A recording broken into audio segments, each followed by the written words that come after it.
13 seconds.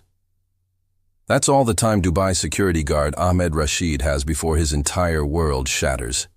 A white Audi S8 reverses through the mall entrance at 97 kilometers per hour. Glass explodes. A shard slices past his jugular, missing by 2 centimeters. Before he can even scream, a second Audi rockets forward. 2 masked men leap out. One shoves a pistol in Rashid's face while smashing display cases filled with $800,000 worth of watches. The other man counts down. 90 seconds, 60, 30. At 0, they vanish with $3.4 million in stolen goods. Rashid survives. Others won't be so lucky. And here's what keeps Interpol awake at night. These men are Serbian Special Forces veterans. They've already hit 246 stores, stolen $389 million, and executed anyone who betrayed them. They call themselves the Pink Panthers. Over 20 years, they will humiliate every major police force on Earth, break out of maximum security prisons, and disappear with $500 million in diamonds. The most insane part. One of them is still free today, planning the next score. Who created this criminal army, and why couldn't anyone stop them? December 1995. Belgrade. The war is over, but Drain Mikic can't stop seeing faces. Not the living, the dead. 17 Croatian soldiers he killed during night raids. He learned their names later from captured documents. Boys, really. Mothers who will never stop crying. Mikic sits in a cafe with 5 other veterans from Serbia's 63rd Parachute Brigade, a unit that officially never existed. The government owes them 47 million dinars in back pay, but those checks will never arrive. In 4 hours, one of these men will make a decision that spawns a criminal empire worth $500 million. Milan Jovanovic speaks first. During the war, he could crack any bunker in Bosnia in 90 seconds, using stolen Soviet explosives. Now he stocks shelves at a Belgrade grocery store for $120 a month. Across the table sits Olive Cherkovic. Not a soldier, but Serbia's 1991 basketball champion. 6 feet of athletic precision, who once smuggled medicine through Croatian checkpoints by flirting with guards. Now she scrubs tourist apartments. These are not simply unemployed veterans.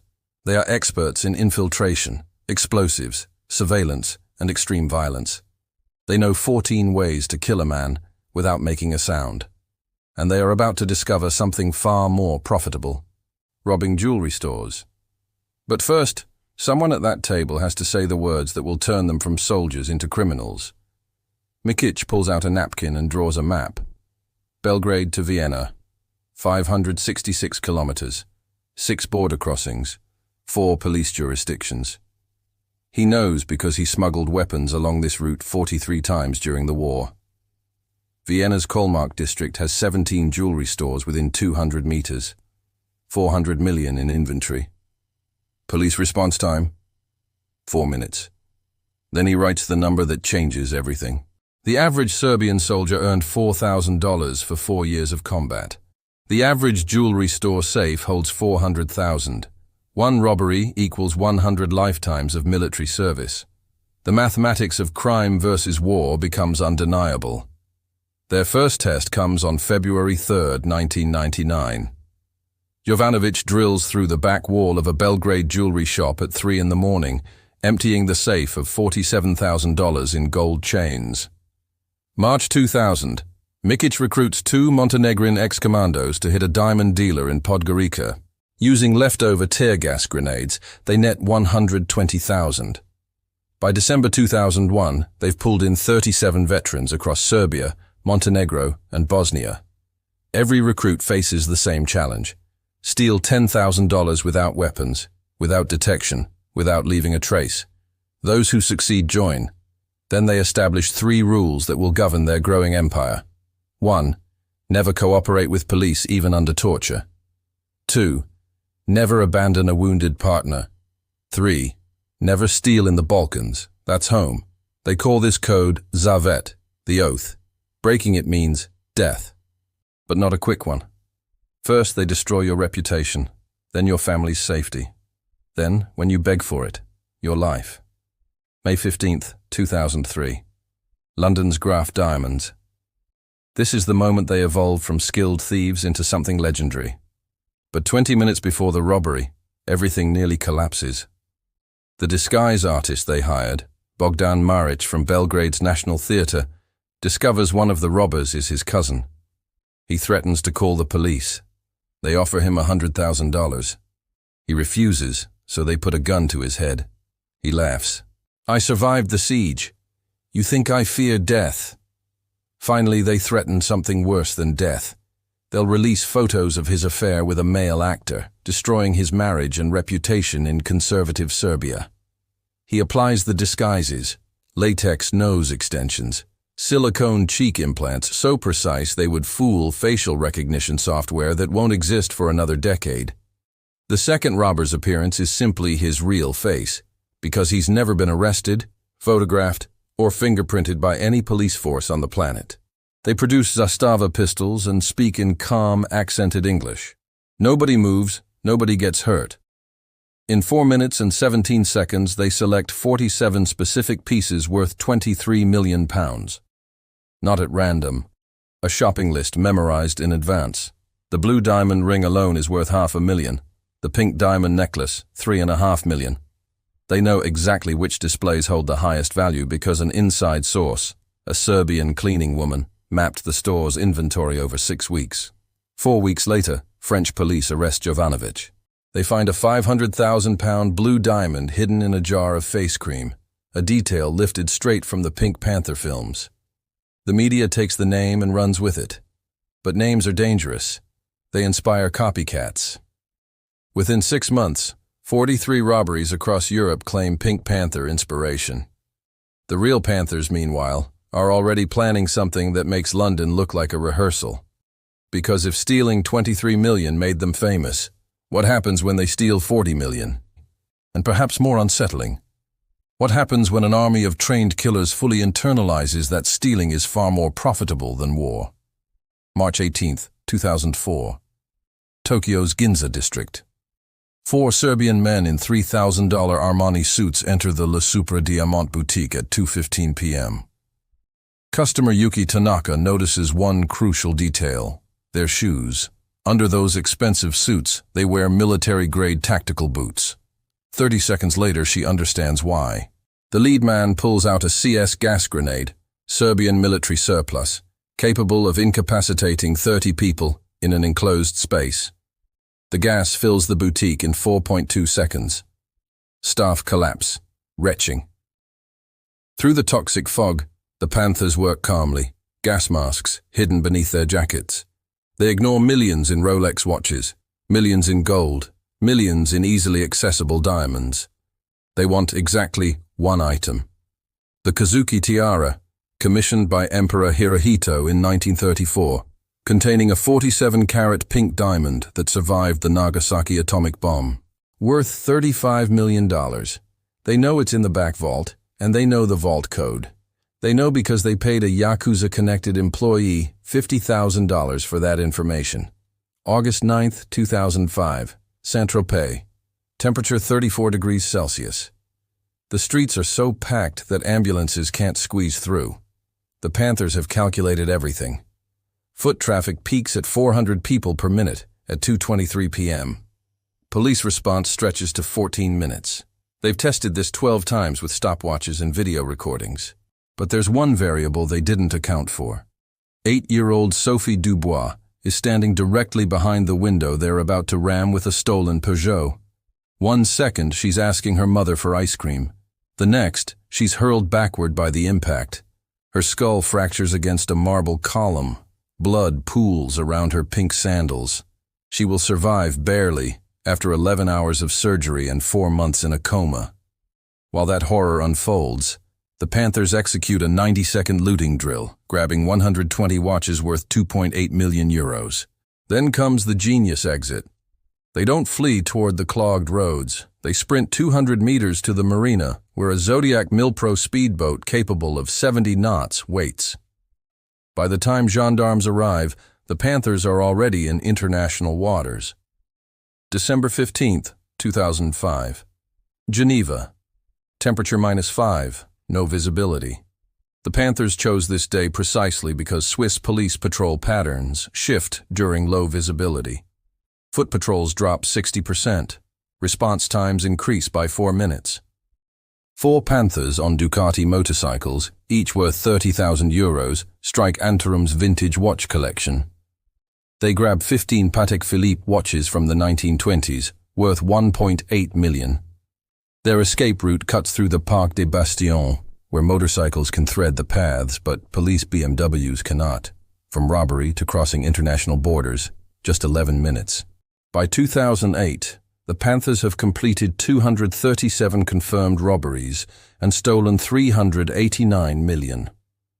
Interpol admits something humiliating. They don't actually know how many Panthers exist. Estimates range from 200 to 800 members. They operate in cells of 4 to 6, each cell knowing only their immediate contacts. The same structure used by top intelligence agencies. If one cell falls, the network survives. But success attracts parasites. Copycat gangs start using the Pink Panther brand while breaking every rule. Killing guards, stealing from small family shops, operating high on cocaine. The real Panthers face a brutal choice. Let their hard-won reputation die, or enforce their monopoly with ruthless violence. That decision transforms them from a disciplined unit into something darker. How many bodies pile up before the brand is secure? And what happens when Panthers start hunting Panthers? February 1st, 2008. Monaco. The Panthers debut a new signature tactic, the proxy strike. Instead of risking veteran members, they recruit unemployed Serbian youth, train them for 6 weeks in abandoned factories outside Belgrade, and deploy them on single missions. The Monte Carlo job uses 4 rookies, aged 19 to 22, who have never left Serbia before. They memorize 30 French phrases, rehearse the robbery 200 times on a full-scale boutique replica, and learn to hotwire 3 different motorcycle models. Their payment: €50,000 each if successful, a bullet if they betray the organization. The heist nets €2 million. The rookies are arrested within 72 hours, but they know nothing of their handlers beyond code names. August 6, 2009. London's Graf Diamonds again. This time, subtlety is abandoned. A black Bentley Continental GT worth £150,000 rams straight through Graf's reinforced window. 2 men leap out, firing shots into the ceiling, not to wound, but to manufacture absolute panic. While customers scream and dive, the robbers work with stopwatch precision.